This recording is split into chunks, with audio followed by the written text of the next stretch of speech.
மச்சா, எங்கடா இருக்க? டாய், நான் ஒரு கம்பெனில இன்டர்வியூ வந்திருக்கேன். தயவு செஞ்சு ஃபோன் பண்ணாதடா. சரிடா மாப்பிள, ஆல் த பெஸ்டா. இந்த வேலையும் புட்டுக்கணும்.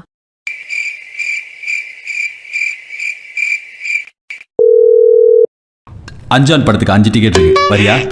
முகமடி படத்துக்கு 3 டிக்கெட் இருக்கு, அதுக்காவது வரியா? Tell me about yourself. உங்கள பத்தி சொல்லுங்க. மணிக்கு 600 கிலோமீட்டர் வேகத்துல ஓடுவேன். 20 நிமிடம் தலைக்கீழ நிப்பேன். ஸ்ட்ரீட் கிரிக்கெட்ல நான் செஞ்சுரி அடிச்சேன். ஆக மொத்தத்துல பாண்டி, பல்லாங்குழி, கபடி, கத்தகளி எல்லாம் நமக்கு அத்துப்படி. காரி துப்புறத்த கொள்ள போயிடு.